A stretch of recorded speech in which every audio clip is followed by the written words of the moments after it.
My name is Dorothy. I'm 62 years old, and what I'm about to share with you will change how you see family forever. Just 5 days ago, my son Marcus and his wife Lisa pushed my husband George and me off an 80-foot cliff. As I lay there, broken and bleeding, I heard George's desperate whisper, "Dorothy, stay still. Pretend you're dead." But that wasn't the worst part. The worst was when George revealed the most terrible truth a mother could hear, a secret our family had kept for 23 years. For 4 decades, George and I built what we believed was a perfect life together. We woke every morning in our modest home on the edge of town, where the scent of brewing tea mingled with birdsong. I worked as a librarian at the community center, coming home each evening with stories about the patrons I'd helped. George ran a small woodworking business, his skilled hands transforming raw lumber into beautiful pieces. We had 2 sons, Thomas, our firstborn, and Marcus, 4 years younger. Thomas was the heart of our home, always smiling, always helping his father in the workshop, always protecting me from worry. Marcus was different, quieter, more withdrawn, but I loved him just as fiercely. As a mother, you don't play favorites. Or so I thought. On Sundays after services, we'd gather around our pine table, the one George had built himself. Thomas would share his dreams of becoming an architect, while Marcus would sit silently, pushing food around his plate. Life was simple, beautiful. In the evenings, George and I would walk the trails around our town, talking about growing old together, watching future grandchildren grow. I never imagined those walks were practice for the one that nearly killed us. George was my partner in everything. After 40 years together, he still brought me wildflowers from the roadside. He'd help me organize returned books at the library, and I'd steady wood planks while he cut them in his shop. We were a team, unbreakable, or so I thought. At night, we'd sit on our porch watching stars, planning our retirement. We talked about traveling, seeing the coast, building a smaller place once the boys started their own families. But perfect happiness often hides the deepest tragedies. When Thomas turned 22, something shifted in our family. He began arguing with Marcus about things I didn't understand. I'd hear them whispering in hallways, falling silent when I appeared. George told me it was normal sibling tension. I wanted to believe him because I needed to believe our family was still perfect. One night in September, exactly 23 years ago, Thomas didn't come home for dinner. We waited. 10 o'clock, 11, midnight. Marcus stayed in his room, supposedly studying. But I noticed something strange in his eyes whenever I asked about his brother. George went searching with neighbors. They checked every corner of town, every trail Thomas frequented. At dawn, they found his body at the bottom of Miller's Gorge. Police said it was an accident, that he'd probably stumbled in the dark. I never questioned it because I couldn't imagine the truth was far more horrible. Thomas's funeral was the darkest day of my life. Marcus was strangely composed for someone who'd just lost his older brother. While I cried until I had nothing left, he remained eerily calm. His expression, now that I know what I know, sends shivers down my spine. George never left my side that day, holding me when my legs buckled, whispering comfort that now tasted bitter in retrospect. After Thomas's death, Marcus changed completely. He became more attentive, more loving, as if compensating for something. He helped with chores, joined his father in the workshop, brought me tea when I looked sad. I thought it was his way of processing grief, of filling the void Thomas had left. How naive I was. What he was really doing was building a perfect mask to hide the monster underneath. Years passed. The wound never fully healed, but we learned to live with it. Marcus married Lisa, a charming woman from the next county, and they seemed happy. They had 2 beautiful children, and I finally felt life was giving us a second chance. Lisa called me Mom and helped with housework during visits. Marcus had inherited his father's woodworking talent and ran his own business. Everything seemed perfect again. But now, lying at the bottom of this gorge with broken ribs and blood in my mouth, I understand it was all a carefully constructed lie. The first warning signs appeared 8 months ago when George and I decided to update our estate plan. Between our house, the land I'd inherited from my parents, and our savings, we had nearly $250,000 to leave our family. It was Marcus who suggested we visit the attorney. Mom, Dad, you're both in your 60s now. It's important to have everything organized, he said with a smile that now seems sinister. Lisa nodded beside him, stroking my hand with fingers that would later push me toward death. We love you both so much. We want to make sure you're protected. How foolish I was to interpret those words as genuine care. Our attorney, an older gentleman named Walter, explained our options. We could establish a trust, divide assets among Marcus's children, or create a traditional will. Marcus insisted on naming himself and Lisa as sole beneficiaries, arguing they'd distribute everything fairly to the grandchildren. Besides, he said, you'll need us when you're older. It's better if we have access to resources to care for you properly. Something in his tone unsettled me, but George seemed convinced. We signed the papers on a Thursday afternoon. I remember Lisa wore a lovely blue dress and hugged me tightly afterward. Now we're officially united forever, she whispered. Her words gave me chills then, though I didn't understand why. That night, making dinner, I couldn't shake the feeling I'd made a terrible mistake. The following weeks felt strange. Marcus and Lisa started visiting more often. But their visits had changed.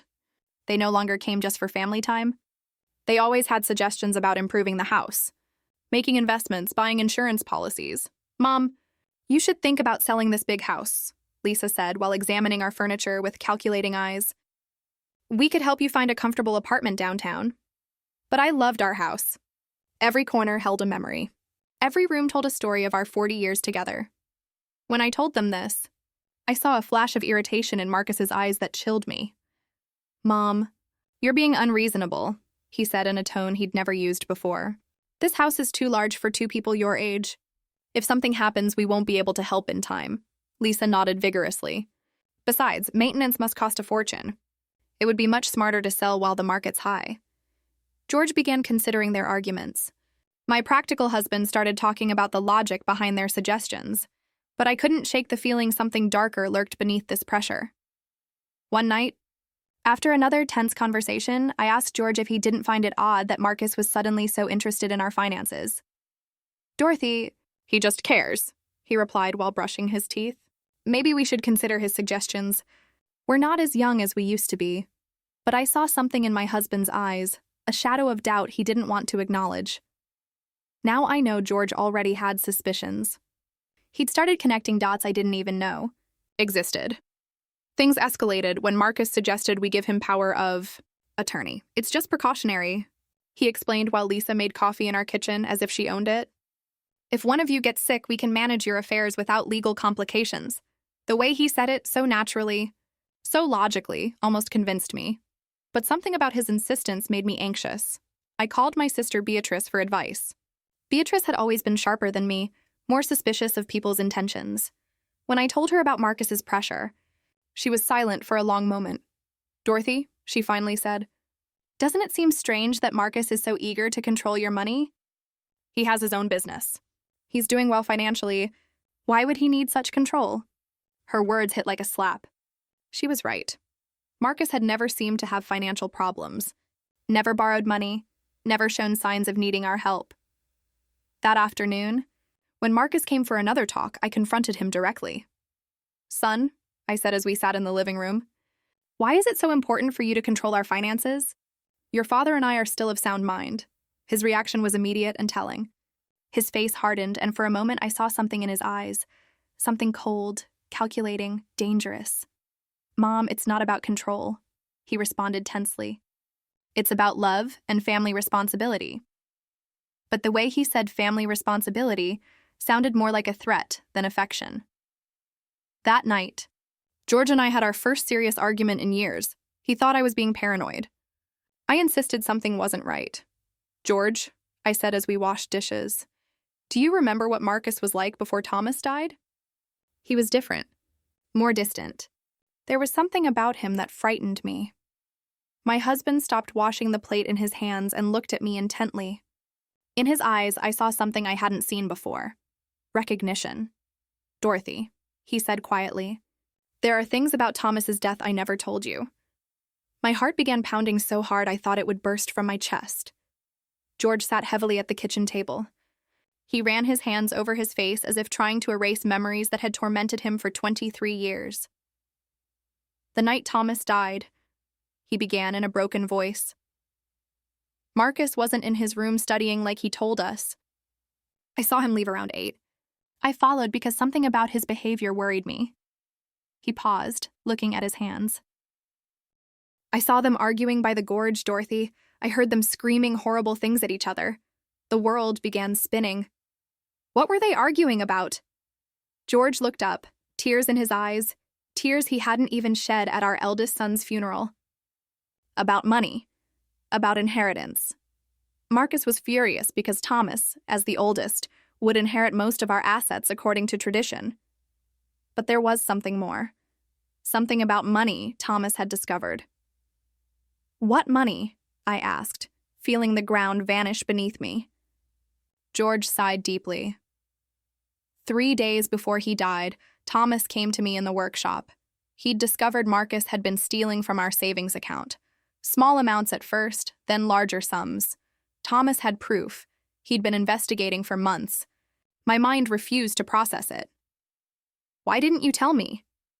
"Because when I got to the gorge that night, it was already too late," he replied, voice choked. "I saw Marcus standing next to Thomas's body. Our youngest son was trembling, crying, repeating, 'It was an accident.' He looked at me with eyes full of guilt. He begged me to help him, said Thomas tripped trying to hit him, that he'd just defended himself." Tears streamed down my face. "But you believed him." George nodded slowly. "He was my son, Dorothy. My youngest was asking for help, and Thomas was already dead. I couldn't bring one back by destroying the other. I thought it really was an accident, that Marcus had learned his lesson." "And the stolen money?"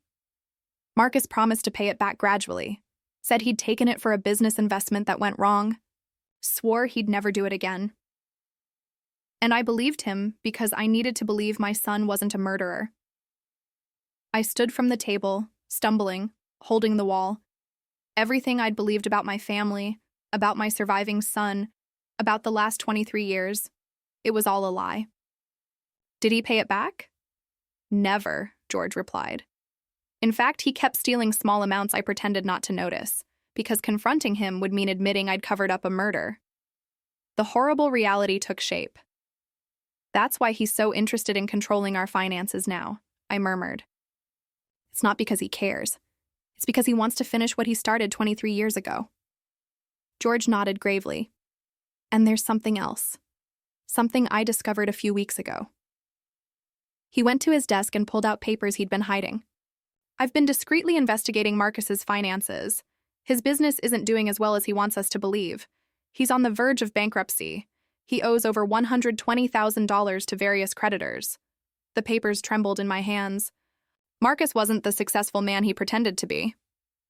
"Does Lisa know?" "I'm certain she does," George replied.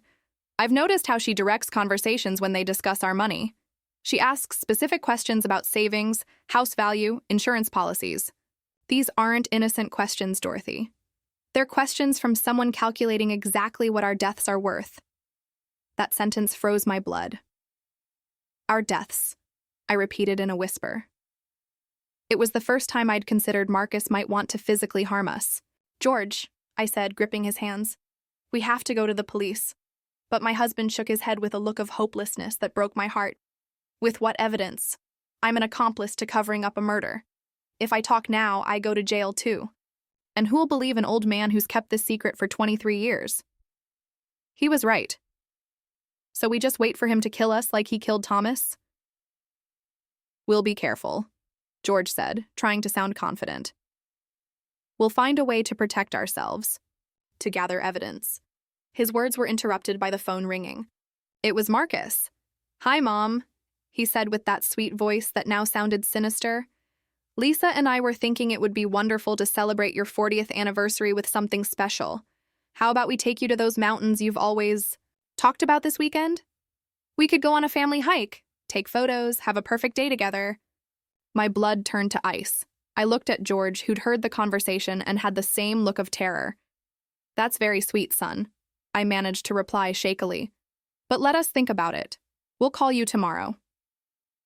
After hanging up, George and I looked at each other in silence, knowing we'd just received an invitation to our own execution. "The mountains," I murmured.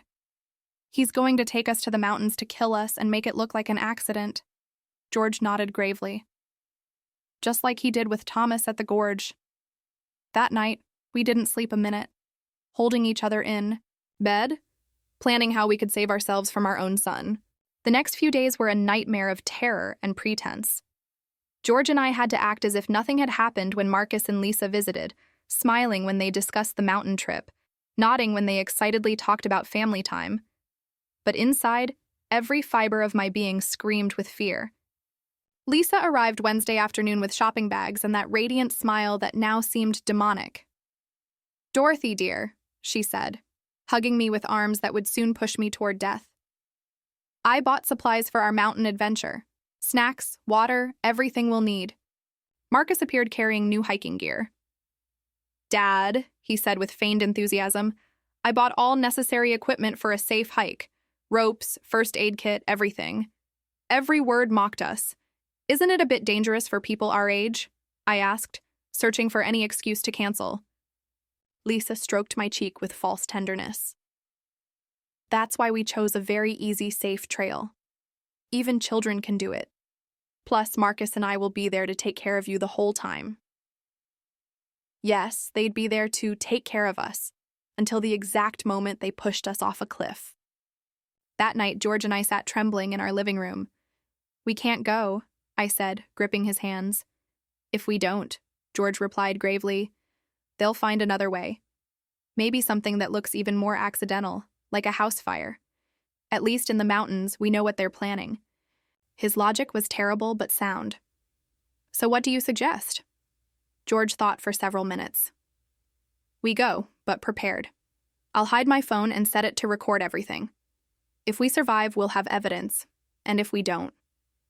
His voice broke. "At least someone will know the truth." Friday night, we could barely touch our dinner. We knew it might be our last meal together in our home. George reviewed our will one more time. "I wrote a letter," he confessed, pulling out a sealed envelope. "It's addressed to your sister Beatrice. I explain everything we know about Thomas's death and what we believe Marcus plans to do. I hid it where we keep important documents. If we don't return, at least she'll know where to look." That night, we went to bed holding each other, whispering words of love that could be our last. Saturday dawned with clear skies that seemed to mock our situation. Marcus arrived early, whistling cheerfully. "Morning, lovebirds," he called from the door. "Ready for your big adventure?" During breakfast, which we could barely eat, Marcus explained the route in detail. "It's a beautiful trail," he said, spreading a map on the table. "It leads to an overlook where you can see the whole valley. The views are spectacular." His eyes shone with enthusiasm that seemed demonic. As we loaded the car, I saw Marcus meticulously checking his backpack. I glimpsed ropes, a small spade, something that looked like a flare gun. "What's that for?" I asked, pointing. "Safety," he replied smoothly. "If we get lost or something goes wrong, we can send a distress signal." Of course. They'd send a signal, after pushing us so our bodies could be found, confirming it was a tragic accident. Everything was calculated. Every detail planned to make our murders look perfectly natural. The drive lasted 2 hours that felt like eternity. Lisa played cheerful music and sang along as if we were really going on a fun outing. Marcus drove carefully, obeying all limits, stopping at every sign. He didn't want to risk an accident that would ruin his perfect plan. During the trip, George discreetly took my hand and activated his phone's recording. Everything from that moment would be captured. If we survived, we'd have proof. If not, at least the truth wouldn't die with us. The trail started easily enough, winding between lush trees and moss-covered rocks. Lisa walked ahead, constantly taking photos, commenting on the landscape's beauty. Her performance was perfect, a loving daughter-in-law enjoying a special day. Marcus walked behind us, supposedly ensuring we didn't fall behind, but I felt his eyes on our backs like daggers. After an hour, we began climbing a steeper section. My legs felt heavy. George breathed with difficulty. We weren't used to this exertion, and our murderous children knew it perfectly. They'd chosen a route that would physically exhaust us, making us vulnerable. "We're almost at the overlook," Lisa announced, though according to the map, we had at least another hour. Her lie confirmed they had no intention of reaching the real overlook. The place where they planned to kill us must be much closer. I tried to memorize every detail, every tree, every rock that could serve as reference if I survived and needed to explain to police exactly where everything happened. "Oh, look at that!" Lisa suddenly shouted, pointing to a rock formation. "That cliff has an incredible view. Why don't we climb up there for special photos?" My blood ran cold. There it was, the place they'd chosen for our murder. The cliff rose about 80 feet above the main trail, accessible by a secondary path that looked far more dangerous. Rocks were loose. Fewer trees to grab if we stumbled. And from the top, you could see a precipice falling into a deep gorge filled with jagged rocks. "I don't know if that's wise," I said, trying to sound casual. "That path looks dangerous for people our age," but Marcus had already started walking toward it. Carrying his backpack full of safety equipment I knew he wouldn't use to save us. "Come on, Mom," he said with that voice he'd used as a child when trying to convince me of something. "It'll only take a few minutes. Besides, Lisa's right. The photos from up there will be spectacular." George squeezed my hand discreetly, reminding me his phone was recording everything. We had to continue. We had to go all the way to get the evidence we needed. The climb was exhausting. Loose rocks slid under our feet. More than once I nearly fell. But the most terrifying thing was realizing how perfect this place was for murder. If someone accidentally tripped from the top, there'd be no surviving. And most importantly, no witnesses. "Almost there," Lisa shouted from above, where she'd already arrived. Marcus followed, then helped George and me complete the last few feet. His hands on my arms felt like vulture claws. The overlook was indeed spectacular. From there, you could see the whole valley, distant mountains, the river winding through trees. In any other circumstance, it would have been beautiful. But knowing what I knew, the place seemed like the perfect setting for a nightmare. "Come over here for photos," Lisa called, positioning herself near the cliff's edge. "I want the valley in the background." George and I approached slowly, each step bringing us closer to our final destination. I could see Marcus strategically positioning himself behind us. "Calculating angles, measuring distances. Perfect!" Lisa exclaimed, raising her camera. "Now embrace and smile." George and I hugged, probably for the last time, while she took picture after picture. "Take one more," Marcus suggested, moving closer. "But step back a little so the landscape looks better." One step back meant being exactly on the precipice's edge. George and I exchanged a look. The moment had come. We moved back as instructed, feeling solid ground disappear beneath our feet, only the void of the abyss remaining behind us. Lisa raised the camera one more time, but this time I saw something different in her eyes. No more need to pretend. The mask had fallen. "Smile," she said in a voice no longer sweet. "This will be your last photo." At that moment, Marcus lunged toward us, arms outstretched. The plan was simple: push us backward so we'd fall into the void, take photos of the accident, then descend to discover our broken bodies. But George had been preparing for this moment. In the last second, he grabbed Marcus's wrist and pulled him forward.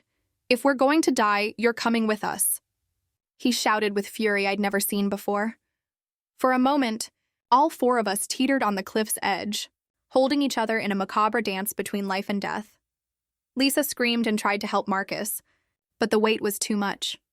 I felt ground give way beneath my feet, felt gravity begin winning, and then all four of us fell together, locked in a deadly embrace, screaming as air whistled around us and rocky ground approached at terrifying speed. In those seconds that lasted an eternity, I thought of Thomas, how he must have felt when Marcus pushed him 23 years ago. The impact was brutal. I heard the horrible sound of bones cracking, felt my own body shattering against rocks. The pain was indescribable, but even more terrible was the taste of blood in my mouth, and the certainty that this time, Marcus had won. But then I heard George's voice. Weak but clear. "Dorothy, don't move. Play dead." And I realized something incredible. I was still alive. The pain was so intense I thought I'd go mad. Every fiber screamed in agony. I felt blood running down my face, something wet soaking my clothes. But George's voice echoed in my ears like a divine command. "Play dead." With willpower I didn't know I possessed, I remained completely still, controlling even my breathing to make it imperceptible. A few feet away, I heard moans from Marcus and Lisa. They'd also survived the fall, but from their groans, they seemed in worse condition. "Lisa," I heard Marcus's broken voice. "Are you okay?" His concern for his wife made me sick. This man who'd murdered his brother and tried to kill us was still capable of feeling love for someone. "I think I broke my leg," Lisa moaned. "It hurts so much, Marcus." "What about the old people?" The disrespectful way she referred to us confirmed we'd never been family to her, just obstacles. I heard movement, as if Marcus were crawling toward us. My heart beat so fast I feared he'd hear it. "They're dead," he announced after minutes that felt like hours. "Both have their eyes open but aren't breathing." His lie filled me with strange hope. If he believed we were dead, maybe we'd have a chance. "Perfect," Lisa whispered with satisfaction that chilled my blood. "It worked just like we planned." "Well, except for the part where we fell too," I heard her bitter laugh. "At least we won't have to pretend we love them anymore." For the next minutes that felt eternal, Marcus and Lisa discussed their situation. Both were injured but could move. The plan now was to crawl until they found somewhere to call for help, then tell the story of how they'd miraculously survived a tragic accident that killed their poor parents. "Remember the story," Marcus said. "We were taking pictures when a rock came loose under Dad's feet. He tripped and trying to grab on, pulled Mom. We tried to help but fell too. It's important our stories match." "I know," Lisa replied. "We've practiced this 100 times. We're the traumatized survivors of a family tragedy. Poor us. We lost our dear in-laws." Her performance was so convincing that if I hadn't lived the truth, I'd have believed every word. Gradually, their voices faded as they crawled toward what they hoped would be salvation. When silence finally fell, George whispered my name so quietly I could barely hear. "Dorothy, are you okay?" I answered in the same whisper, confirming I was alive but terribly injured. "My left leg is broken," he told me, voice choked with pain. "And I think several ribs are fractured." "You?" I did a mental inventory. Stabbing pain in my right arm. My head throbbed. Something was definitely wrong with my shoulder. But I was alive, more than I'd hoped for. "We're bad, but alive," I whispered. George's phone, miraculously intact, lay a few feet away. "It works," he whispered. "But there's no signal down here." That was the most terrifying part. We were alive but trapped at a gorge's bottom, injured, with no way to communicate. If no one came looking, we'd die here slowly, George, I whispered. "Before it's too late, I need you to tell me everything. Everything that really happened the night Thomas died." My husband sighed deeply, as if he'd been waiting for this moment for 23 years. And there, at the bottom of that gorge, broken and bleeding, he finally told me the complete truth about the night our eldest son was murdered. Hours passed like years. The pain was constant, unbearable. But worse than physical agony was knowing Marcus and Lisa were out there, preparing to play their final performance. Then we heard voices in the distance. Marcus and Lisa had found help. Soon rescue teams would arrive. And our murderous children would deliver the performance of their lives, traumatized survivors of a family tragedy. George and I had to make a critical decision in minutes. Continue pretending to be dead until we found the perfect opportunity to reveal the truth, or risk being rescued alongside our murderers? "Dorothy," George whispered urgently. The phone recorded everything up there. "We have Lisa's confession about the plan. We have Marcus admitting we're obstacles. We have everything. But if they find us alive now, they can destroy the evidence before we hand it to authorities." He was right. If Marcus and Lisa realized we'd survived and heard their confessions, they'd find a way to silence us forever. We had to wait for the perfect moment. "They're down here," Marcus's voice shouted from above. "My parents, please hurry." His performance was perfect. Voice broken with pain and despair. If I hadn't known the truth, I'd have believed he was a son devastated by losing his parents. "Sir?" "Stay calm," an authoritative voice replied. Probably the rescue team leader. "We're coming down to assess. Can you and your wife move?" The rescuers began descending. I heard voices getting closer, boots against rock, equipment clinking. George discreetly squeezed my hand, reminding me we had to maintain the act no matter what. "They're here!" A rescuer shouted upon finding us. "We have 2 people at the gorge bottom." He approached and began examining us. I kept my eyes closed, breathing so shallow it was almost imperceptible. I felt his hands checking for pulse on my neck, his ear close to my mouth trying to detect breathing. "This one still has a faint pulse," he announced, referring to George. The woman, I'm not sure. "I need the medical team down here immediately." My heart raced. The plan was working. They'd believe George was on death's verge while I was close enough to not be an immediate threat. For the next minutes that felt like hours, paramedics worked on us. I felt them place an oxygen mask on me, check my wounds, secure me to a stretcher. The whole time, I had to fight every instinct screaming at me to open my eyes, ask for help. "Stop pretending. The man is stable but critical," I heard a paramedic report over radio. "The woman is in very serious condition. Pulse almost imperceptible. We need immediate hospital transport." Perfect. They'd take us to the hospital where we'd have the opportunity to talk to authorities without Marcus and Lisa silencing us. During the ascent on stretchers, I heard Lisa's feigned sobs and comfort rescuers offered her and Marcus. "You were so brave to survive this," someone said. "It's a miracle you're relatively okay." If only they knew the real miracle was that George and I were alive to tell the truth. In the medical helicopter flying toward the hospital, I felt George's presence on the stretcher beside mine. Paramedics focused on keeping him stable, and from their conversations, I understood his condition was more serious than mine. For a terrible moment, I feared he might die before we had the chance to reveal the truth. When we arrived at the hospital, chaos was immediate. Doctors and nurses rushed everywhere, shouting medical orders. I was taken directly to an emergency room where they began working on my injuries. I had to keep pretending to be unconscious while also finding a way to communicate with someone I could trust. "Doctor?" I heard a nurse say. "Her vital signs are strange. Her pulse is stronger than we'd expect for someone in her supposed condition." My heart skipped. "They'd discovered me?" The doctor murmured. "It happens sometimes in cases of extreme trauma. The body has mysterious ways of clinging to life. Let's keep close watch. The next few hours will be crucial." Hours later, I heard new voices outside my room. Marcus and Lisa had arrived. "How are they?" Marcus asked, voice perfectly calibrated to sound concerned. "We've done everything we can," the doctor replied. "The next 24 hours will tell us if they'll make it." Lisa made a sound supposedly a sob of pain, but to me it sounded like a sigh of relief. "Can we see them?" Marcus asked. "Just for a few minutes.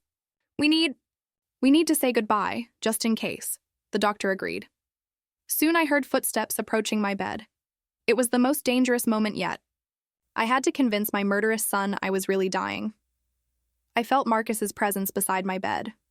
His hand touched mine, and it took everything not to pull away immediately. "Mom," he whispered, "if you can hear me, I want you to know I love you." "I'm so sorry this happened." His words were poisoned honey, sweet on surface, deadly in essence. Lisa approached from the other side. "Dorothy, dear," she murmured, "you've been like a mother to me. We'll never forget you. Liar, the only reason they wouldn't forget me was because they'd have to live knowing they'd murdered me." But then Marcus leaned closer to my ear and whispered something that froze my blood. "I hope you've learned your lesson, Mom. You should never have asked so many questions about our finances. Some truths are better left buried, just like Thomas." At that moment, I knew our plan had worked. Marcus had just confessed. And even though I had no way to record it, there was a nurse in the room who'd heard every word. The nurse who'd overheard a young woman named Carmen, according to her ID badge, froze.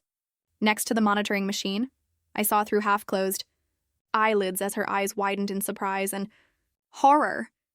She'd heard something she shouldn't have, and her expression told me she understood the implications perfectly. "What did you say about Thomas?"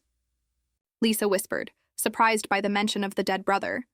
Marcus tensed, realizing he'd said too much. "Nothing," he muttered. "I just meant, well, Mom always wondered what really happened that night. I guess it doesn't matter anymore." But it did matter, and Lisa was smart enough to realize her husband had made a mistake. "Marcus," she said tensely, "let's go. The doctors need space." After they left, Carmen approached my bed. "Ma'am," she whispered so low I could barely hear. "I know you can hear me. What I just heard isn't normal. If you're in danger, you need to tell me somehow."